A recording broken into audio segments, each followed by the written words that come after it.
ଆଜି ସବୁ ଖାଇକି ଆସିଛ? କ'ଣ ସବୁ ଖାଇକି ଆସିଛ ରେ ପିଲାମାନେ? ଭାତ? ଆଚ୍ଛା, ସମସ୍ତେ ଭାତ ଖାଇକି ଆସିଛ? ବହୁତ ସୁନ୍ଦର। ପିଲାମାନେ, ଆମେ ଗତ କ୍ଲାସରେ କୋଣର ମାପ ବିଷୟରେ ପଢ଼ିଥିଲେ। ତୁମମାନଙ୍କୁ ମୁଁ କିଛି ଗୃହ କାର୍ଯ୍ୟ କରିବା ପାଇଁ ଦେଇଥିଲି, ମନେ ରଖିଛ? ତାକୁ ଖାତାରେ କରି ଆଣିଛ ସମସ୍ତେ? ବହୁତ ସୁନ୍ଦର। ମୁଁ ଆଜି ତୁମ ସମସ୍ତଙ୍କର ଖାତା ଗୋଟି ଗୋଟି କରି ଦେଖିବି। ତା ସହିତ ଆଜି ଆମେ ଆଉ ଗୋଟେ ନୂଆ ପାଠ ପଢ଼ିବା, ଯେଉଁଥିରେ ଆମେ ଗୋଟେ ନୂତନ ବିଷୟରେ ଜାଣିବା। ସେ ବିଷୟଟିର ନାଁ ହେଉଛି ଗଣିତ ବିଷୟ ଏବଂ ସେ ଗଣିତର ପ୍ରସଙ୍ଗ ହେଉଛି କୋଣର ମାପ। ଆମେ ଆଜି ଜାଣିବା ସେ ଯେଉଁ କୋଣର ମାପ କରିବା ପାଇଁ ଆମ ଜ୍ୟାମିତି ବାକ୍ସରେ ଥିବା ଏକ ଯନ୍ତ୍ର ବିଷୟରେ ଜାଣିବା। ତମେ ସମସ୍ତେ ଜାଣିଛ, ତୁମ ସମସ୍ତଙ୍କର ଜ୍ୟାମିତି ବାକ୍ସ ଥିବ। ତାହେଲେ ପିଲାମାନେ ମୋତେ କହିଲ, ଏଇ ଯେଉଁ ଚିତ୍ରଟି ଏବେ ଦେଖିଲ, ଏଇ ଚିତ୍ରଟି ତୁମ ଜ୍ୟାମିତି ବାକ୍ସରେ ଅଛି କି ନାହିଁ? ଅଛି? ଏଇ ଯନ୍ତ୍ରଟିର ନାଁ କ'ଣ ରେ ପିଲାମାନେ? ପ୍ରଟ୍ରାକ୍ଟର। ଠିକ୍ କହିଲ। କିନ୍ତୁ ଏଇଠି ପିଲାମାନେ ଦେଖ, ତୁମ ଜ୍ୟାମିତି ବାକ୍ସରେ ଥିବା ପ୍ରଟ୍ରାକ୍ଟର ଆଉ ଏଇ ପ୍ରଟ୍ରାକ୍ଟର ଭିତରେ କିଛି ପାର୍ଥକ୍ୟ ଅଛି। ପିଲାମାନେ ଟିକେ ଭଲ ଭାବରେ ଦେଖ, ଜାଣିପାରିବ। କ'ଣ ପାର୍ଥକ୍ୟ ପିଲାମାନେ ଦେଖୁଛ? ନା ଏଇ ଯେଉଁ ପ୍ରଟ୍ରାକ୍ଟରଟି ଅଛି, ଏଥିରେ ଉପରେ ଯେଉଁ କୋଣ ମାପକ ଗୁଡ଼ିକ ଥାଏ, ଯେଉଁ କୋଣ ଗୁଡ଼ିକ ଲେଖାଯାଇଥାଏ, ତାହା ହିଁ ନାହିଁ। ପିଲାମାନେ ଟିକେ ଭଲ ଭାବରେ ଦେଖ, ଜାଣିପାରିବ। ଦେଖିଲ ସମସ୍ତେ? ତାହେଲେ ଏଇ ଯେଉଁ ପ୍ରଟ୍ରାକ୍ଟରଟି ଏବେ ଦେଖୁଛ, ଏଇ ପ୍ରଟ୍ରାକ୍ଟରଟିର ନାଁ ହେଉଛି ସଂଖ୍ୟା ଲେଖା ନଥିବା ପ୍ରଟ୍ରାକ୍ଟର ବା କୋଣ ମାପକ ଯନ୍ତ୍ର। ବୁଝିପାରିଲ ସମସ୍ତେ? ପିଲାମାନେ, ଏଇ ପ୍ରଟ୍ରାକ୍ଟରରେ ଦେଖ, ଗୋଟେ ବିନ୍ଦୁ ମୁଁ ଅବସ୍ଥାନ କରିଛି। ଦେଖିଲ, ଏଇ ଯେଉଁ ବିନ୍ଦୁଟିକୁ କ'ଣ କୁହାଯାଏ ଜାଣିଛ? ଏଇ ବିନ୍ଦୁଟିକୁ କେନ୍ଦ୍ର ବିନ୍ଦୁ କୁହାଯାଏ।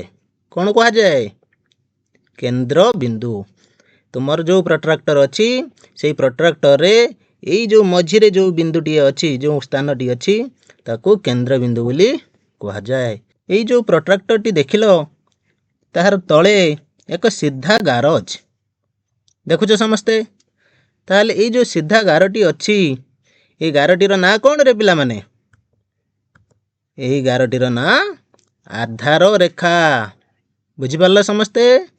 ବର୍ତ୍ତମାନ ଆମେ ବୁଝିବା, ଏଇ ଯେଉଁ ପ୍ରଟ୍ରାକ୍ଟରରେ ଯେଉଁ ସିଧା ଗାର ଗୁଡ଼ିକ ସବୁ ଅଛି, ଡାହାଣରୁ ବାମକୁ ଯଦି ଆମେ ମୋଡ଼ିବା, ତାହେଲେ ଦେଖ, ସବୁ ସିଧା ଗାର ରହିଛି।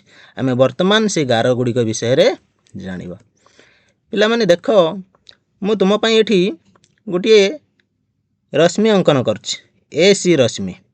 ଦେଖିଲ, ତା ପୂର୍ବରୁ ଗୋଟେ ଏ ବି ରଶ୍ମି ମଧ୍ୟ ଦେଇଛି। ତାହେଲେ ମୋତେ କହିଲ, ଏଇ ଯେଉଁ ଏ ସି ରଶ୍ମି ଆଉ ଏ ବି ରଶ୍ମି ମଧ୍ୟରେ କ'ଣ ପାର୍ଥକ୍ୟ ଅଛି? ପ୍ରଥମେ ଆମେ ଦେଖିଥିଲେ ତା'ର କେନ୍ଦ୍ରବିନ୍ଦୁ, ତାପରେ ତା'ର ଆଧାର ରେଖା। ଯେଉଁ ଏ ବି ରଶ୍ମିଟି ପ୍ରଥମେ ମୁଁ କରିଛି, ଏଇ ଏ ବି ରଶ୍ମି ଏଟା 0 ଡିଗ୍ରୀକୁ ସୂଚାଉଛି। ତାପରେ ପିଲାମାନେ ଦେଖ, ଏ ସି ରଶ୍ମି।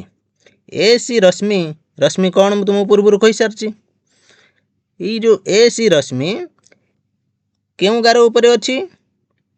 ଆମେ ଯଦି ଏଠି ଗଣିବା ଗୋଟି ଗୋଟି କରି ଛୋଟ ଛୋଟ ଗାର, 10ଟି ଗାର ପରେ ଟିକେ ଲମ୍ବା ଗାର ଅଛି। ଛୋଟ ଛୋଟ ଘର ଅଛି 10ଟି। 5ଟି ଘର ପରେ ମଧ୍ୟମ ଧରଣର ଗାରଟିଏ ଅଛି, ତାପରେ ଟିକେ ବଡ଼ ଗାର ଅଛି। ଯେଉଁ ବଡ଼ ଗାରଟି ଅଛି, ତାହା ହେଉଛି 10 ଏକକ। ତାହେଲେ 0ରୁ ସେଇ ଏ ବି ହେଉଛି 0, ଏ ସି ରଶ୍ମି ହେଉଛି 10 ଡିଗ୍ରୀ। ବୁଝିପାରିଲ? ତାହେଲେ 0 ଡିଗ୍ରୀରୁ ସେ 10 ପର୍ଯ୍ୟନ୍ତ ଇଏ ହେବ 10 ଏକକ। ଆଉ ଗୋଟିଏ ପ୍ରଟ୍ରାକ୍ଟରର ଚିତ୍ର ଦେଖ। ପିଲାମାନେ ଦେଖ, ତାର କେନ୍ଦ୍ରବିନ୍ଦୁ ଦେଖିଲ, ରଶ୍ମି ଦେଖିଲ, ଏ ବି ରଶ୍ମି ଦେଖିଲ। ବର୍ତ୍ତମାନ ଦେଖ ଏ ସି ରଶ୍ମି। ପିଲାମାନେ, ଏଇ ଯେଉଁ ଏ ବି ରଶ୍ମିରୁ ଏ ସି ରଶ୍ମି ମୁଁ ଅଙ୍କନ କରିଛି, ଏହା 5 ଏକକକୁ ସୂଚାଉଛି। କାହିଁକି? ନା ଏ ବି ରଶ୍ମିରୁ ଏ ସି ରଶ୍ମି ପର୍ଯ୍ୟନ୍ତ 5ଟି ଘର ଅଛି। ଏହାକୁ 5 ଏକକ ବା 5 ଡିଗ୍ରୀ ବୋଲି କୁହାଯାଏ। ବୁଝିପାରିଲ ପିଲାମାନେ? ଏଇଭଳି ଭାବରେ ଗୋଟିଏ ପ୍ରଟ୍ରାକ୍ଟରରେ କ'ଣ କ'ଣ ଡିଟେଲ୍ସ ଅଛି, ମୁଁ ଏଠି ତଳେ ଲେଖିଦେଉଛି, ତୁମେମାନେ ଖାତାରେ ଲେଖିନିଅ। ବର୍ତ୍ତମାନ ଦେଖ ପିଲାମାନେ, କୋଣ ମାପିବା ପାଇଁ ଏହାକୁ ବ୍ୟବହାର କରାଯାଏ। ବୁଝିପାରିଲ? କୋଣ ମାପିବା ପାଇଁ ଏହାକୁ ବ୍ୟବହାର କରାଯାଏ। ଏହା ଏକ ଅର୍ଦ୍ଧବୃତ୍ତ ଆକୃତିର। ବୃତ୍ତ କ'ଣ ୟା ପୂର୍ବରୁ ବୁଝେଇଛି? ଏ ହେଉଛି ବୃତ୍ତର ଅଧା, ତେଣୁ ଏହାକୁ ଅର୍ଦ୍ଧବୃତ୍ତ ମଧ୍ୟ କୁହାଯାଏ। ଏହା ଏକ ଅର୍ଦ୍ଧବୃତ୍ତ ଆକୃତିର।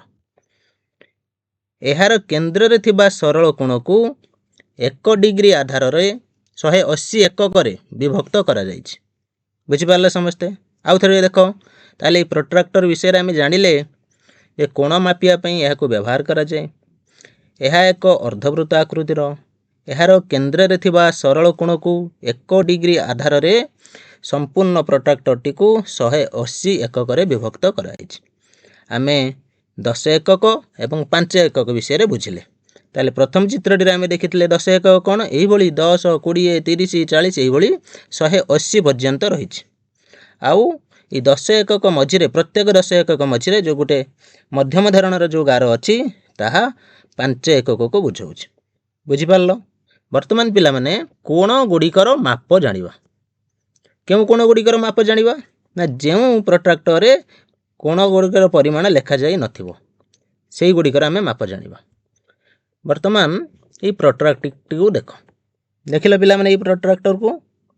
अच्छा कौन सब देखो जे प्रोट्राक्टर रे एठी आमे देखिले गोटे प्रोट्राक्टर चित्र अछि। एही चित्र रे किछि कोणर चिन्ह दिया आइछि। किछि कोण के ए एल कोण एल ए डब्ल्यू कोण डब्ल्यू ए टी कोण नय कि ठीक अछि। पिला माने देखो एटारे संख्या लेखा जाय नै प्रोट्राक्टर रे किंतु आमे हेरा माप करिवा। बुझि पारलो सब?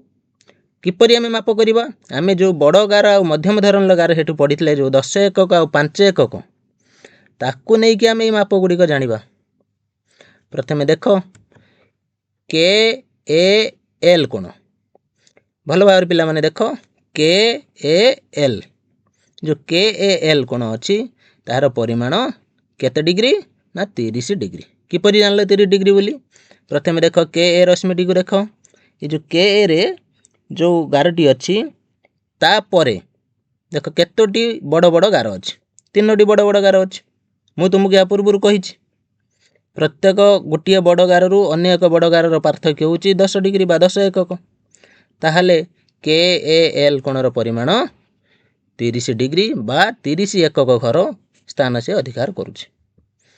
तापर चित्रटी को पिला सेही चित्रटी रो परवर्ती अंशटी को पिला माने देखो एल ए डब्ल्यू देखिला पिला माने एल ए डब्ल्यू ताने एल ए रश्मि जो गार ऊपर अछि सेहीटू आमे ए डब्ल्यू रश्मि को जिबा। केतोटी घर अछि तापरे केतोटी बड़ बड़ गार अछि रे पिला माने 1 2 3 4 5 अछि ना नाही पिला माने देखि परछ समस्ते 5टी बड़ गार अछि। ताहाले केते डिग्री हबो केते एकक घर ना 50 एकक घर। आमे जानि चंती जे प्रोट्राक्टर रे 180 एकक रहिछि। 0 डिग्री रु 0 रु 180 एकक अछि। बुझि पारलो? ताले जो 50 एकक एल ए डब्ल्यू कोणटी अधिकार करूछि। यार परिमाण 50 डिग्री। ठीक अछि। तापर अंशटी को पिला माने देखो कोन अछि तापर अंशटी पिला माने ना टी ए डब्ल्यू बा डब्ल्यू ए टी कोण यह केते स्थान अधिकार करछि तुम मान देखो टी ए पाखरु देखो केतोटी बड़ बड़ गार अछि 1 2 3 4 तन 4टी बड़ गार रहिछि। 4टी बड़ गार अर्थ होछि 40 डिग्री 40 एकक जे 40 एकक स्थान अधिकार करुछि। टी ए डब्ल्यू कोणर परिमाण 40 एकक बा 40 डिग्री। वर्तमान पिला माने आमे देखिबा जे संख्या लेखा थिबा प्रोट्राक्टर बा कोण मापक यंत्र आमे यहाँ पूर्व पढ़िले संख्या लेखा नथिबा प्रोट्राक्टर विषय रे जानिले। वर्तमान संख्या लेखा थिबा प्रोट्राक्टर जहा कि तुम ज्यामिति बॉक्स रे ही रहिछि। देखिले पिला माने मु जेपरि तुमको चित्र रे देखाइछि तुम ज्यामिति बॉक्स रे सेही भली एक प्रोट्राक्टर अछि। कोन या भितर आ नूतनत्व अछि देखो पिला माने यार भी गोटे केंद्र बिंदु रहिछि। या पूर्व भी हम कहि सारछि तुम मानको ए केंद्र बिंदुटीर नाम मध्य आमे देई परिबा। पिला माने देखो जो ओ ए रश्मि तळे जो गारटी रहिछि जो लंबा गारटी रहिछि बुझि पारलो से लंबा गार को आधार रेखा बोली कहा जे पूर्व कहिछि। वर्तमान देखो पिला माने मु दीटा रश्मि करि देइछि ओ ए रश्मि ओ बी रश्मि। इथे आमे देखिले जे ओ ए रश्मि रु ओ बी रश्मि को एक कोण सृष्टि करुछि। ओ ए रश्मि और ओ बी रश्मि परस्पर मिलित होई ଓ କେନ୍ଦ୍ରबिନ୍ଦुରେ ମିଳିତ ହୋଇ ଏକ କୋଣ ସୃଷ୍ଟି କରୁଛି ନୁହେଁ କି ପିଲାମାନେ। ଏଠି ପିଲାମାନେ ଦେଖ ଯେଉଁ ପ୍ରୋଟ୍ରାକ୍ଟରରେ ଏଇଭଳି ସବୁ ସଂଖ୍ୟା ଲେଖାଯାଇଛି, ଗୋଟେ ନିମ୍ନ ଭାଗରେ, ତଳ ଭାଗରେ, ଆଉ ଗୋଟେ ଉପର ଭାଗରେ। ପିଲାମାନେ ଜାଣିଛ ଏପରି କାହିଁକି ଲେଖାଯାଇଥାଏ? ଜାଣିନ ନା ରେ? ଆମେ ତା ଜାଣିବା ଆଜି ନିଶ୍ଚିତ ଭାବରେ। ପ୍ରଥମେ ପିଲାମାନେ ଦେଖ ତଳେ ଯେଉଁ ସଂଖ୍ୟା ଗୁଡ଼ିକ ଲେଖା ହେଇଛି 0, 10, 20, 30, 40, 50, 60, 70 ଏଇଭଳି 180 ପର୍ଯ୍ୟନ୍ତ ଲେଖା ହେଇଛି। ଏଇ ଯେଉଁ ରଶ୍ମି ଦୁଇଟି ଅଙ୍କନ କରୁଛନ୍ତି ଓ ଏ ରଶ୍ମି ଓ ବି ରଶ୍ମି, ଓ ବି ରଶ୍ମି କେଉଁ ସଂଖ୍ୟା ଉପରେ ଅଛି ନା 50 ଉପରେ ଅଛି। ଏହାର ଅର୍ଥ ଏଇ ଯେଉଁ କୋଣଟି ଏଠି ସୃଷ୍ଟି ହେଇଛି ବି ଓ ଏ କୋଣ, ତାର ପରିମାଣ ହେଉଛି 50 ଡିଗ୍ରୀ। ପିଲାମାନେ ଏଠି ଜାଣି ରଖିବା ଉଚିତ ଯେ ଡାହାଣ ପାର୍ଶ୍ୱ ଆଡ଼ୁ ଆମେ କେତେବେଳେ କୋଣ ମାପିବା। ଏ ଯେଉଁ ତଳ କୋଣ ଗୁଡ଼ିକ ଯେଉଁ ଲେଖା ହେଇଛି 0ରୁ 10, 20, 30, 40, ଆମେ ଡାହାଣ ପାର୍ଶ୍ୱରେ ଯେତେବେଳେ ଆଧାର ରେଖା ଥିବ ତାର କେନ୍ଦ୍ରବିନ୍ଦୁରୁ ଡାହାଣ ପାର୍ଶ୍ୱ ରଶ୍ମିରୁ ଆମେ ଯେତେବେଳେ କୋଣ ମାପିବା ଆରମ୍ଭ କରିବା ସେତେବେଳେ ଆମେ ଡାହାଣରୁ ବାମ ଆଡ଼କୁ ଯିବା। ସେଥିପାଇଁ ଏ ଯେଉଁ ତଳ ମାପ ଗୁଡ଼ିକ ଲେଖାଯାଇଛି। ବୁଝିପାରିଲ ସମସ୍ତେ? ବର୍ତ୍ତମାନ ଜାଣିବା କେତେବେଳେ ଆମେ ବାମ ପାର୍ଶ୍ୱରୁ ଡାହାଣ ପାର୍ଶ୍ୱକୁ ଆସିବା। ଏଇ ପ୍ରୋଟ୍ରାକ୍ଟରଟି ପିଲାମାନେ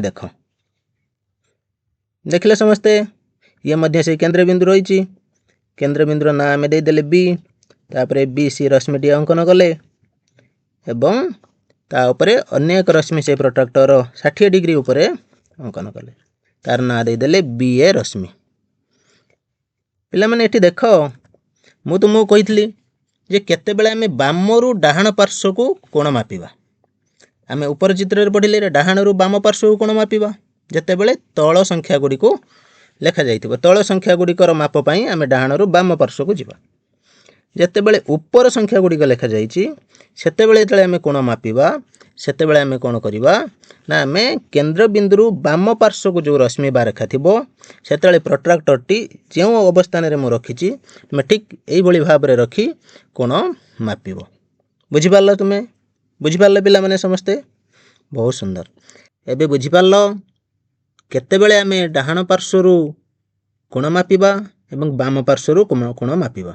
ଯେତେବେଳେ ତାର କେନ୍ଦ୍ରବିନ୍ଦୁରୁ ଡାହାଣ ପାର୍ଶ୍ୱକୁ ରଶ୍ମି ବା ରେଖା ଥିବ ସେତେବେଳେ ପ୍ରୋଟ୍ରାକ୍ଟରର ତଳେ ଥିବା ଯେଉଁ ସଂଖ୍ୟା ଗୁଡ଼ିକ ଲେଖା ହେଇଛି ସେ ସଂଖ୍ୟା ଗୁଡ଼ିକୁ ନେଇ କୋଣ ମାପିବା।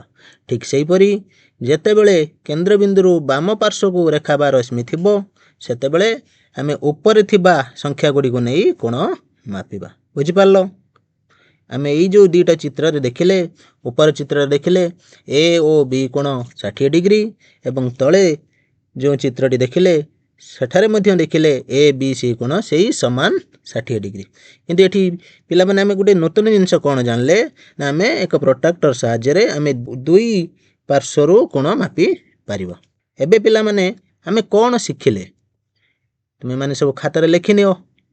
କୋଣ ମାପିବା ପାଇଁ ଜ୍ୟାମିତି ବାକ୍ସରୁ ଆମେ ପ୍ରୋଟ୍ରାକ୍ଟର ପାଇଥାଉ, ନୁହେଁ କି ପିଲାମାନେ?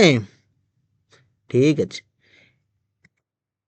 ତାପରେ ଆମେ ପଢ଼ିଲେ ଯେ ପ୍ରୋଟ୍ରାକ୍ଟରର ଡାହାଣ ପାର୍ଶ୍ୱରେ ଥିବା ବିନ୍ଦୁରୁ ଆରମ୍ଭ କରି ପ୍ରତ୍ୟେକ 10 ଡିଗ୍ରୀ ପାଇଁ ଏକ ଲମ୍ବା ଚିହ୍ନ ଓ 5 ଡିଗ୍ରୀ ପାଇଁ ଏକ ମଧ୍ୟମ ଆକାର ଚିହ୍ନ ଥାଏ।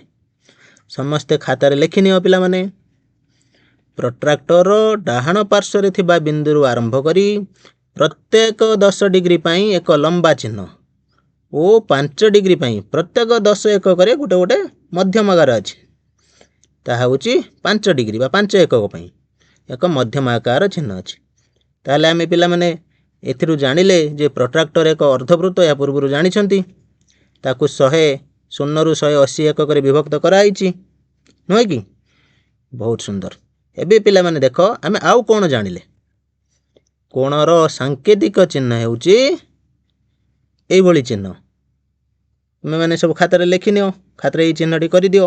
ଗୋଟେ ଏଇଭଳି ଗୋଟେ ଏଙ୍ଗେଲ, ଗୋଟେ ଏମିତି କ୍ରସ୍ ଗାର ମାରି ତଳେ ଏକ ସିଧା ଗାର ଦେବ। ଏବେ ଆମେ କିଛି ଅଭ୍ୟାସ କାର୍ଯ୍ୟ କରିବା। ପିଲାମାନେ ଯେଭଳି ଏକ କୋଣ ମୁଁ ଏଠି କରିଛି ତୁମେ ଖାତାରେ ଏଇଭଳି ଏକ କୋଣଟିଏ କର। ବୁଝିପାରିଲେ ସମସ୍ତେ? ପିଲାମାନେ ଏଇ ଯେଉଁ ଚିତ୍ରଟିକୁ ଦେଖ, ଦେଖିଲେ ପିଲାମାନେ ଏଇ ଯେଉଁ ପ୍ରୋଟ୍ରାକ୍ଟରଟିରେ ପିଲାମାନେ ଦେଖ ଓ S Rashmi, O T Rashmi, O you ରଶ୍ମି, ତିନୋଟି ଗାର ରହିଛି। ବୁଝିପାରିଲ? ଆମେ ଏଇ ଯେଉଁ ଚିତ୍ରଟିରୁ କୋଣ ମାପିବା। ଠିକ୍ ଅଛି, ପ୍ରଥମେ ମୋତେ କୁହ TOS କୋଣର ପରିମାଣ କେତେ? ମୁଁ ତୁମକୁ ବୁଝେଇ ସାରିଛି ଏହା ପୂର୍ବରୁ। ବୁଝେଇ ସାରିଛି ନା ନାହିଁ ପିଲାମାନେ? ଠିକ୍ ଅଛି, ତୁମକୁ ଏହା ପୂର୍ବରୁ ମୁଁ କହିଛି ଯେ କେନ୍ଦ୍ରବିନ୍ଦୁରୁ ଯେତେବେଳେ ଡାହାଣ ପାର୍ଶ୍ୱକୁ ରେଖା ବା ରଶ୍ମି ଥିବ, କେଉଁ ପାର୍ଶ୍ୱରୁ ଆମେ କୋଣ ମାପିବା? ଡାହାଣ ପାର୍ଶ୍ୱରୁ ମାପିବା ଏବଂ ତଳେ ଥିବା ସଂଖ୍ୟା ଗୁଡ଼ିକୁ ନେଇ ମାପିବା, ନୁହେଁ କି ପିଲାମାନେ? ଠିକ୍ ବୁଝିଛ। ତାହେଲେ ମୋତେ କୁହ ଯେଉଁ TOS କୋଣର ପରିମାଣ କେତେ? OT ରଶ୍ମି କେଉଁ ସଂଖ୍ୟା ଉପରେ ଅଛି? 20 ଉପରେ ଅଛି ଆଉ 160 ଉପରେ ବି ଅଛି। ତାହେଲେ 20 ଆଉ 160 ମଧ୍ୟରୁ ଆମେ କେଉଁ ସଂଖ୍ୟାଟିକୁ ଏଠାରେ ନେବା? 20କୁ ନେବା। ଠିକ୍ ବୁଝିଛ ପିଲାମାନେ? କାହିଁକି ନା OS ରଶ୍ମିରୁ ଯେଉଁ OT ରଶ୍ମି ଅଛି, ସେତେବେଳେ ଯେଉଁ O ବିନ୍ଦୁ ଉପରେ ଯେଉଁ କୋଣ ସେ ସୃଷ୍ଟି କରୁଛି TOS କୋଣ, ତାହାର ପରିମାଣ 20 ଡିଗ୍ରୀ ଆମେ ନେବା।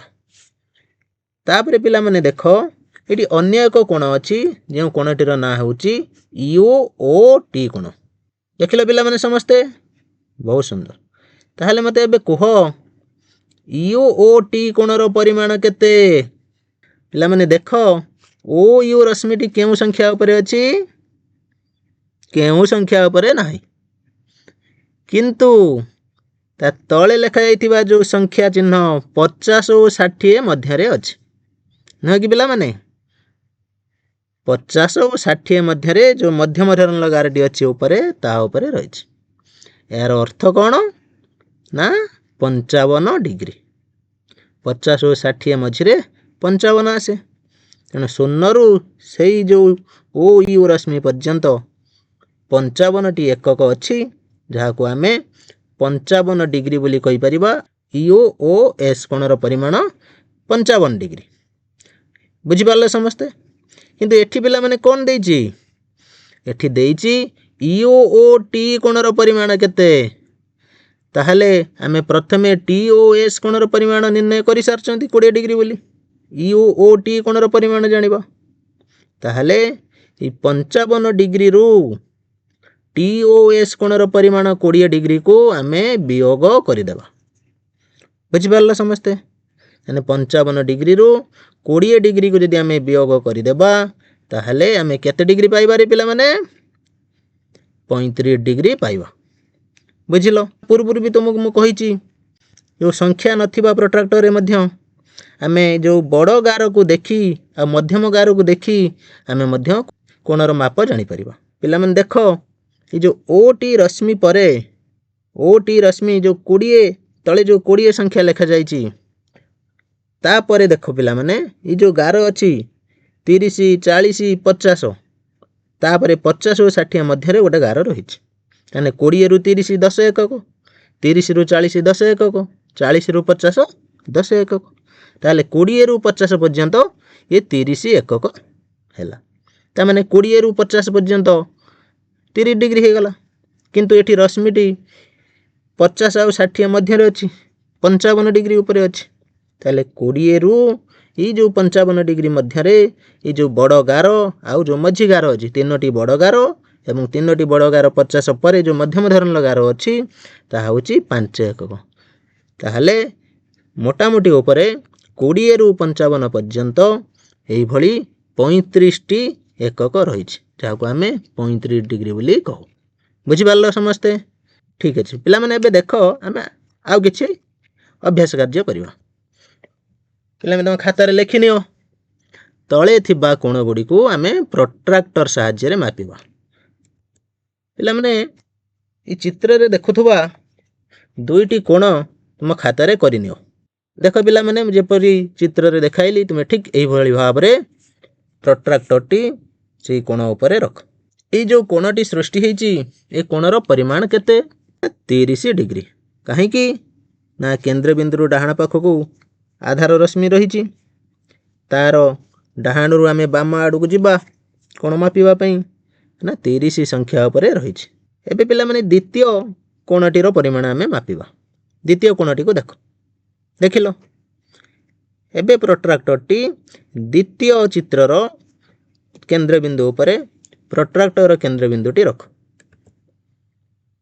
रख पिलामाने मुझे भली रखिली रख। पिलामाने एटी देख वर्तमान ये जो कोणटी अच्छी आमे केउ पार्श्वर मापिबा, बाम पार्श्वर डाहाण पार्श्व को मापिबा। काहेकि मु तुमको कहिछि जेतेबेले केंद्र बिंदु बाम पार्श्व को रश्मि बा रेखा थिबो सेतेबेले ऊपर लेखा हितिबा संख्या गुडी को देखि आमे कोण मापिबा। बहुत बढ़िया। ताहले आमे यदि बाम पार्श्व डाहाण पार्श्व को जिबा ताहले केते डिग्री पाइबा, केउ संख्या उपरे अछि रेखाटी, केउ संख्या उपरे अछि 140 और 150 मध्य रे अछि। यार अर्थ ये 0 रु 145 एकक पर्यंत ए कोणटी दर्शाउछ। यार अर्थ यार परिमाण 145 डिग्री। पिला माने एबे आउ किछि अभ्यास कार्य करिवा। ठीक अछि, देखो पिला माने कोण मापिबा पई डैश यंत्र व्यवहार करा जाय।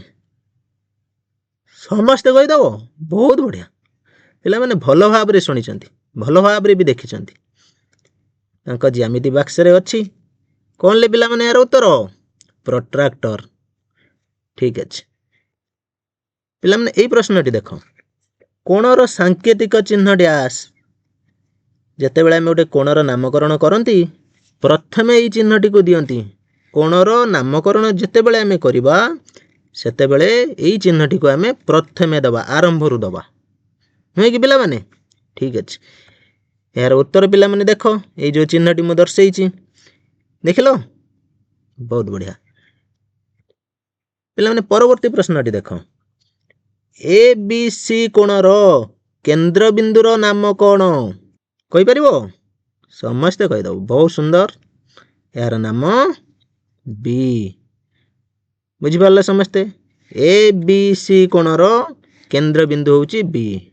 एना ए बी रश्मि एवं सी बी रश्मि बा बी सी रश्मि से बी बिंदु रे आसी कि मिलित हेले ए बी सी कोण सृष्टि हबो। बुझि पारलो? ताले यार केंद्र बिंदु होउची बी। पिला माने एबे गृह कार्य खाता रे लेखो। तुमे माने समस्ते घरे एक कार्डबोर्ड रे गोटिए गोटिए प्रोट्राक्टर तैयारी करी आनिबो।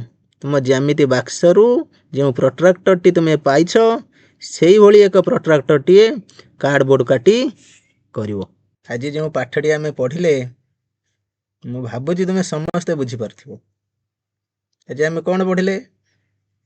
संख्या लेखा थिबा प्रोट्राक्टर, संख्या लेखा नथिबा प्रोट्राक्टर।